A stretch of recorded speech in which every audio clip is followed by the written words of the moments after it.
नमस्कार बच्चों, आपका स्वागत है आपके अपने यूट्यूब चैनल खन्ना क्लासेस पर।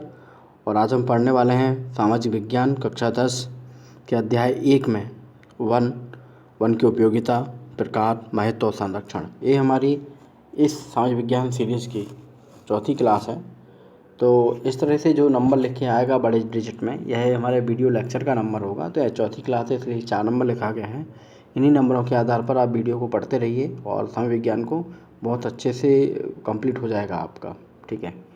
और जो पिछले वीडियोस हैं उनको भी ज़रूर देखिए, पहला, दूसरा, तीसरा। पहले हमने संसाधन के बारे में बात की, दूसरे हमने मृदा के बारे में बात की है, तीसरे वीडियो में हमने जल के बारे में बात की, चौथा वीडियो है जिसमें हम वन के बारे में बात करेंगे। और इसी तरह से धीरे धीरे हम सामाजिक विज्ञान को कोई सिलेबस को कंप्लीट कर देंगे। एक फ्री ऑफ कॉस्ट है, इसका कोई मूल्य नहीं है, आप जानते हैं। तो आप अपने दोस्तों को बताइए इस चैनल के बारे में, ठीक है। चैनल का नाम है, जानते होंगे आप, खन्ना क्लासेस, जो यहाँ नीचे लिखा गया है, ये जो लिखा है खन्ना क्लासेस। तो इस चैनल को सब्सक्राइब करिए और दोस्तों को ज़्यादा से ज़्यादा शेयर करिए। चलिए आज पढ़ते हैं बढ़ते हैं आगे और पढ़ना शुरू करते हैं वन के बारे में। दोस्तों देखिए, वन भूतल पर विस्तृत क्षेत्र जिसमें प्राकृतिक वनस्पति के रूप में वृक्षों की प्रधानता हो, वन कहलाते हैं। यानी कि ज़मीन का वह हिस्सा जहाँ ज़्यादा से ज़्यादा पेड़ पाए जाते हैं, प्राकृतिक वनस्पति के रूप में वृक्षों की प्रधानता होती है, उनको वन कहते हैं, ठीक है। वन प्रकृति की अमूल्य देन है, यह महत्वपूर्ण प्राकृतिक संसाधन है। आप जानते हैं, ऐसा अनुमान है कि प्रारंभ में पृथ्वी का 1/4 भाग वनों से ढका हुआ था। यानी कि ज़मीन का चौथा हिस्सा केवल वन ही वन था। किंतु मानव विकास के साथ हम लोग खेती करते गए, घर बनाते गए, कल कारखाने बनाते गए, के लिए भूमि प्राप्त करने वनों की बड़े पैमाने पर हमने कटाई कर दी। फलस्वरूप अब पृथ्वी के केवल 15% भाग पर ही वन बच पाए हैं। यानी 10% हमने वनों का भाग मानव ने नष्ट कर दिया। आगे देखें तो प्राकृतिक वनस्पति किसी स्थान की स्थिति, जलवायु, वहाँ पाई जाने वाली मिट्टी पर निर्भर करती है। आपने देखा होगा ना कि चाय हर जगह नहीं उगाई जा सकती, नारियल के पेड़ हर जगह नहीं लगाए जा सकते, कपास हर जगह नहीं लगाया जा सकता। तो ये डिपेंड करता है कि उस स्थान की स्थिति क्या है, वहाँ जलवायु कैसी है, वहाँ पाई जाने वाली मिट्टी पर निर्भर करती है। स्थिति, जलवायु और मिट्टी की परिस्थितियाँ एक समान न पाए जाने के कारण प्राकृतिक वनस्पति के वितरण में काफ़ी विभिन्नता है। भारत में जलवायु विविधता और धरातलीय असमानताओं के कारण विभिन्न प्रकार के वन पाए जाते हैं, क्योंकि भारत में जलवायु अलग अलग है। आप दक्षिण में जाएंगे तो वहाँ थोड़ा गर्म वायुमंडल, जलवायु गर्म होती है, और जैसे हम उत्तर की तरफ बढ़ेंगे, हिमालय, जम्मू कश्मीर की तरफ बढ़ेंगे, वहाँ पे हमारे यहाँ वायु ठंडी पाई जाती है।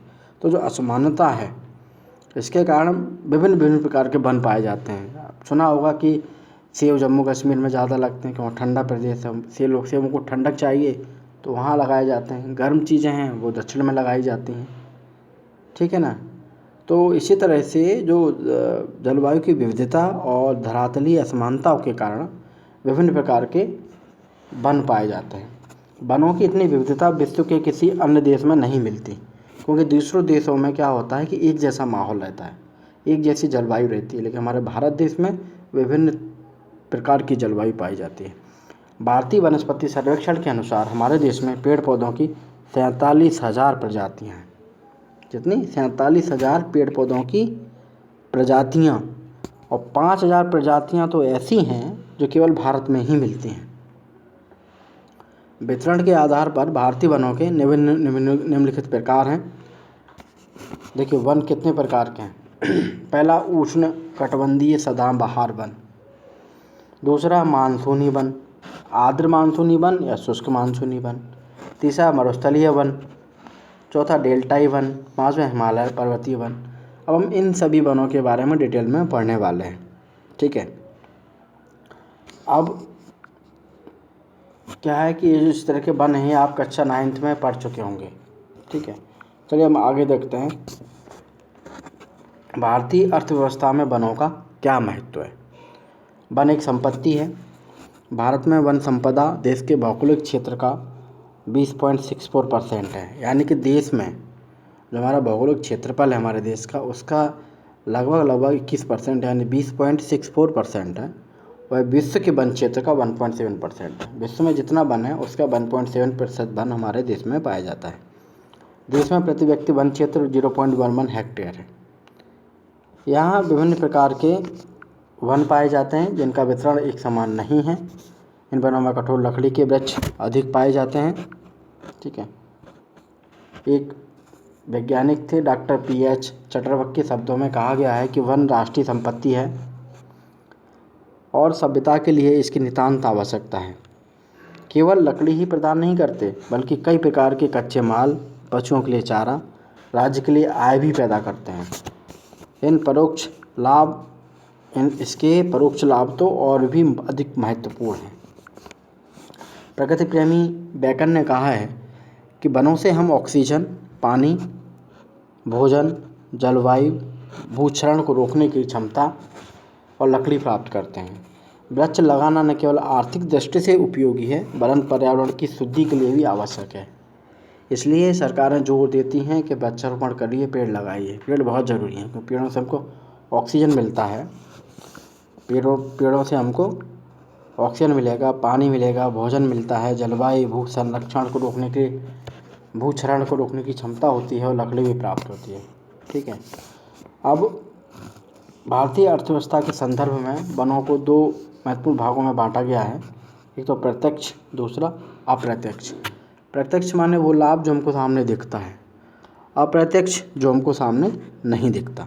तो हम देखते हैं वनों से प्रत्यक्ष लाभ क्या है, वनों से अप्रत्यक्ष लाभ क्या है।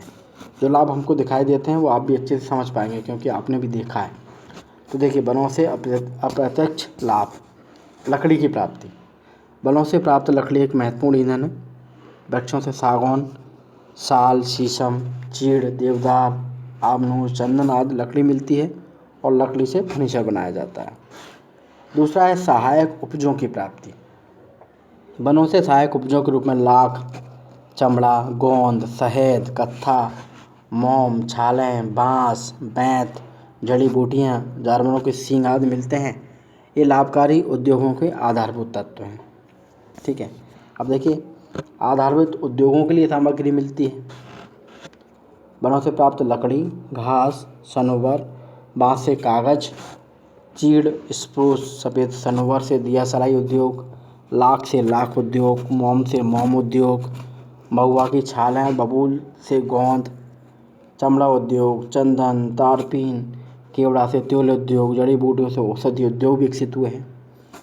और जानवरों के लिए चारागाह। वन क्षेत्र उत्तम चारागाह स्थल है। वनों से जानवरों के लिए घास व पत्तियाँ मिलती हैं। ठीक है। वनों से रोजगार प्राप्ति भी होती है। वनों पर 7.8 करोड़ व्यक्तियों की आजीविका आश्रित है। वनों से जो कच्चे पदार्थ मिलते हैं उससे बहुत से उद्योग चल रहे हैं। करोड़ों व्यक्तियों को रोजगार मिल रहा है। विदेशी मुद्रा की प्राप्ति होती है। वनों से प्राप्त लाख, तारपीन का तेल, चंदन का तेल, लकड़ी से बनी कलात्मक वस्तुओं को निर्यात करने से विदेशी मुद्रा मिलती है। लघु उद्योगों में सहायता। वनों से प्राप्त वस्तुओं जैसे तेंदुपत्ता, बेंत, शहद, मोम आदि से लघु उद्योग विकसित होते हैं और सरकार को राजस्व की प्राप्ति भी होती है। जैसे सरकार को वनों से राजस्व रॉयल्टी के रूप में करोड़ों रुपए की प्राप्ति होती है।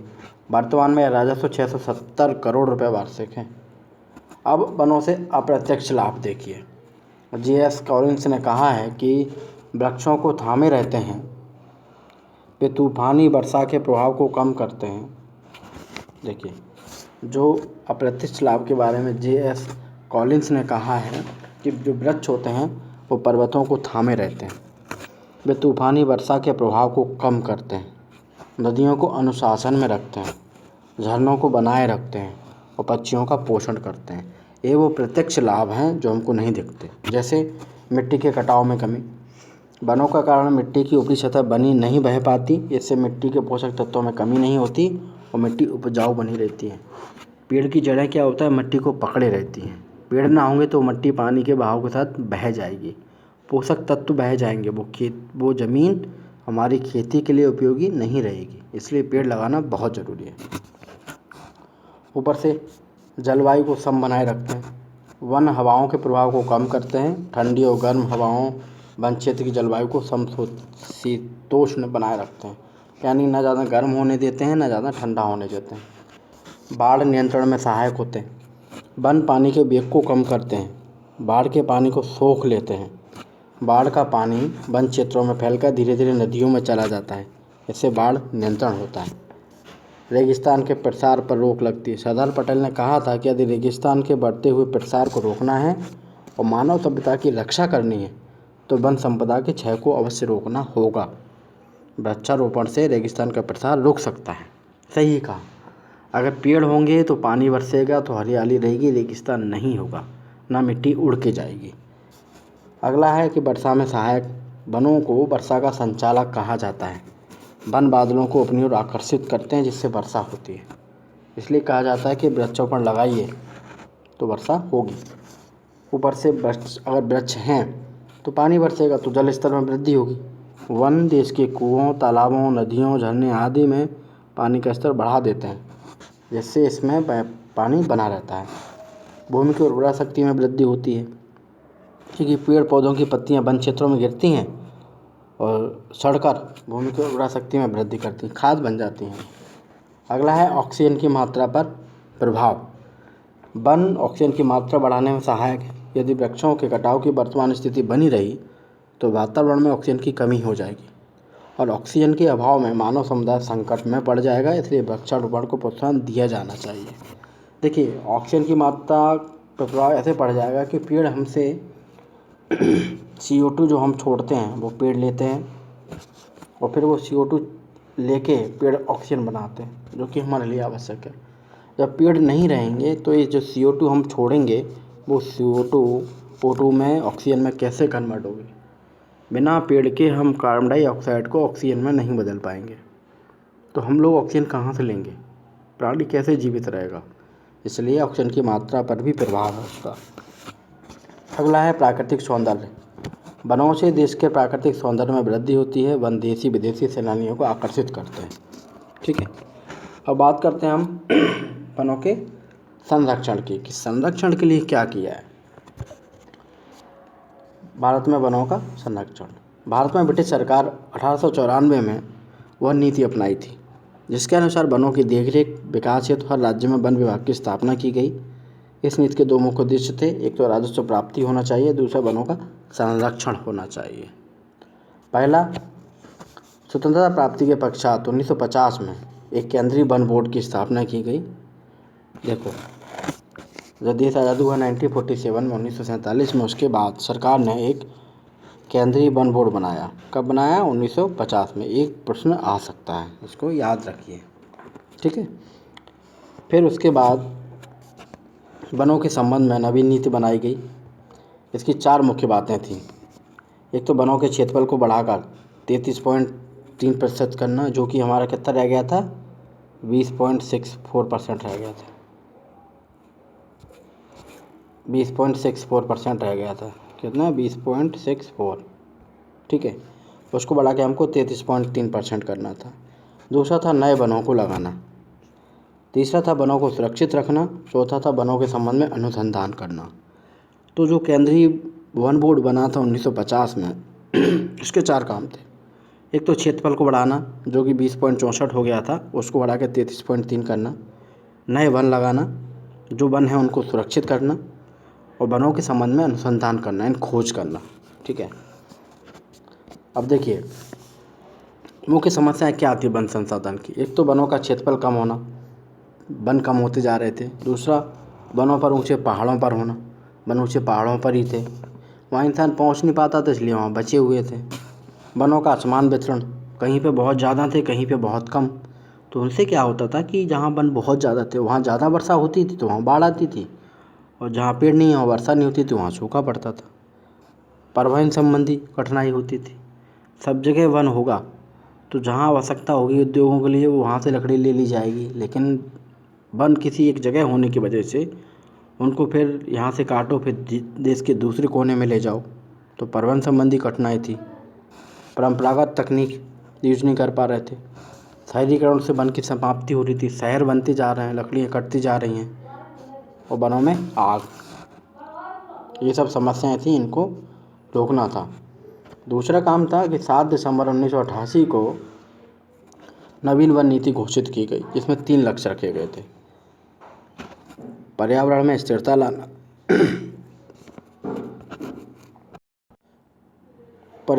स्थिरता लाना, जीव जंतुओं व वनस्पति जैसे प्राकृतिक धरोहर का संरक्षण करना, तीसरा लोगों की बुनियादी ज़रूरतें पूरी करना। 3 बातें थी। पर्यावरण में स्थिरता लाना था, जीव जंतुओं वनस्पति जैसी प्राकृतिक धरोहर का संरक्षण भी करना है, तीसरा था लोगों की बुनियादी ज़रूरतें पूरी करना। वन नीति की मुख्य बातें भी और भी थी, जैसे पहाड़ी घाटियों व नदियों के जल संग्रहण क्षेत्रों में वन बढ़ाए जाए, जंगलों पर आदिवासियों गरीबों के पारंपरिक हक बरकरार रखे जाएं। तीसरा था वनों की उत्पादकता बढ़ाने पर ध्यान दिया जाए। अगला पॉइंट था कि वर्तमान वनों को कटाई से बचाया जाए और पर्यावरण संतुलन बनाए रखा जाए। और भी थे कि उद्योगों को रियायती दर पर वन उत्पाद प्राप्त करने पर रोक लगाई, ग्रामीण कुटीर उद्योगों को छोड़कर वन पर आधारित उद्योगों को इजाज़त न दी जाए, ग्रामीण व आदिवासी इलाकों के लोगों को ईंधन, चारा, छोटी इमारती लकड़ी की पूर्ति पर ध्यान दिया जाए। तीसरा पॉइंट था कि 1988 की घोषित राष्ट्रीय वन नीति को क्रियाशील बनाने के लिए 1999 में एक 20 वर्षीय राष्ट्रीय वानिकी कार्य योजना लागू की गई। वन विकास के लिए निम्न कार्य भी किए जा रहे थे, जैसे देखो क्या क्या किया गया। एक तो केंद्रीय वन आयोग की स्थापना की गई। केंद्र सरकार ने 1965 में केंद्रीय वन आयोग की स्थापना की। इसका कार्य आंकड़े व सूचनाएं एकत्रित करना, तकनीकी सूचनाओं को प्रसारित करना, बाजारों का अध्ययन करना, वन विकास में लगी संस्थाओं के कार्यों को समन्वित करना था। अगला बनाया था भारतीय वन सर्वेक्षण संगठन। ये सर्वेक्षण संगठन सर्वेक्षण करता था, ये पता करता था कि वनों में क्या क्या वस्तुएं उपलब्ध हैं और उनका पता लगाने हो। तो 1971 में संगठन की स्थापना की गई। फिर सरकार ने बनाया एक वन अनुसंधान संस्थान की स्थापना की। देहरादून में वनों से प्राप्त वस्तुओं, वनों के संबंध में अनुसंधान, शिक्षा देने के लिए संस्थान को स्थापित किया। इसके 4 क्षेत्रीय केंद्र बेंगलुरु, कोयम्बटूर, जबलपुर और बुरनोहट में बनाया गया। अगला उन्होंने कहा कि काष्ठ कला प्रशिक्षण केंद्र की स्थापना करी जाए। तो राज्य सरकार के वन अधिकारियों, कर्मचारियों लकड़ी काटने का प्रशिक्षण देने के लिए 1965 में देहरादून में काष्ठ कला प्रशिक्षण केंद्र स्थापित किया गया। अगला था कि राज्य वन विकास निगमों की स्थापना। राज्यों में वनों की कटाई को ठेके पर देने की प्रथा थी। ठेकेदारी प्रथा को समाप्त कर वनों की कटाई हेतु वाणिज्य वन विभाग की स्थापना 19 राज्यों में की गई थी। राज्य वन विकास निगम की वनों को सरकार ने अपने हाथों में ले लिया कि वनों को हम ही काटेंगे, ठेकेदारों को नहीं देंगे। अगला हुआ कि भारतीय वन प्रबंध संस्थान की स्थापना।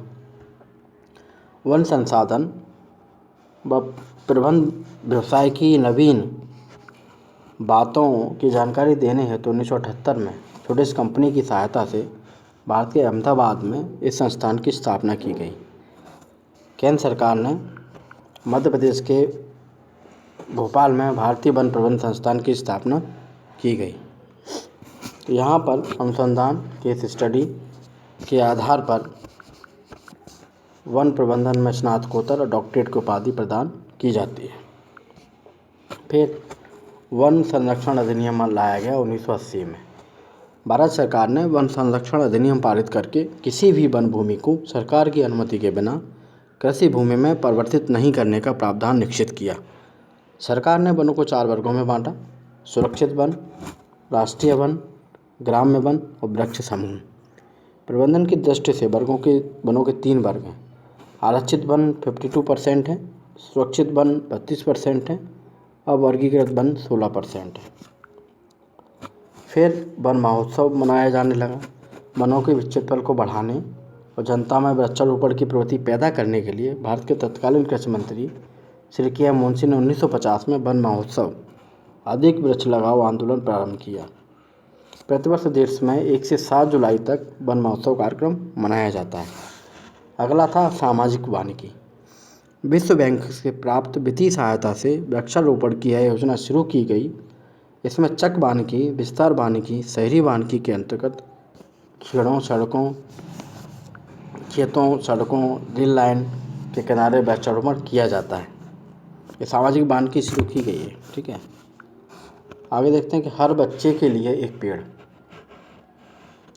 स्कूल व कॉलेजों में यह नारा विकसित किया गया कि वन महोत्सव का प्रचार प्रसार कर फॉर्म वृक्षारोपण, सड़कों, नहरों, रेल लाइनों के किनारे वृक्षारोपण जन भागीदारी को बढ़ावा दिया जाना आवश्यक है। वन कानूनों को प्रभावी ढंग से लागू करके हरे भरे वृक्षों को काटने पर रोक लगाई गई। हिमालय क्षेत्र में वृक्षों की कटाई को रोकने और पशुओं की मुक्त चराई पर उचित रोकथाम की व्यवस्था की गई। अगला था सुझाव संयुक्त वन प्रबंधन। देश के 21 राज्यों में संयुक्त वन प्रबंधन व्यवस्था को अपनाया गया है। इसके अंतर्गत 70 लाख हेक्टेयर क्षेत्र के नष्ट हुए वनों के विकास हेतु 35,000 ग्रामीण वन सुरक्षा समितियों की स्थापना की गई। वन अग्नि नियंत्रण परियोजना। देश में वनों में आग लगने के कारणों का पता लगाने, रोकथाम के लिए चंद्रपुर महाराष्ट्र, हल्द्वानी नैनीताल उत्तराखंड में यूएनडीपी के सहयोग से एक आधुनिक वन अग्नि नियंत्रण परियोजना शुरू की गई है, जो देश के 10 राज्यों में चलाई जा रही है। बच्चों, ये था वन के बारे में कि वन कितने हमारे लिए बहुत ज़रूरी है, वनों से प्रत्यक्ष लाभ क्या है, अप्रत्यक्ष लाभ क्या है, वनों को बचाए रखने के लिए सरकार ने कब कौन कौन सी कमेटी बनाई, वन बोर्ड बनाया, वन आयोग बनाया, वन सर्वेक्षण संगठन बनाया, तो बहुत सारी चीज़ें बनाई सरकार ने वनों को बचाए रखने के लिए। जन भागीदारी भी उपयोग में की गई कि जनता के सहयोग से हम पेड़ों को बढ़ाएं। तो हमने इस क्लास में पढ़ा वनों के बारे में। ये हमारी चौथी क्लास थी, सामाजिक विज्ञान कक्षा 10 की। आप पढ़ते रहिए, एक बार वीडियो को देखिए, 2 बार वीडियो को देखिए। आपको कहीं कुछ समझ नहीं आता तो आप कमेंट्स, वीडियो के नीचे कमेंट्स करके हमको भेजें, हम आपको वहाँ से बताएंगे, कमेंट्स में आपको आंसर करेंगे।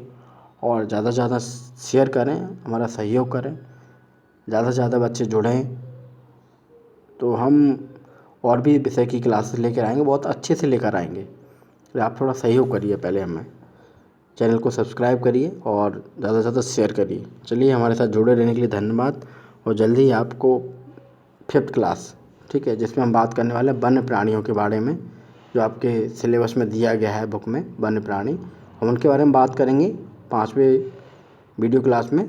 तो तब तक इनको पढ़िए। नमस्कार।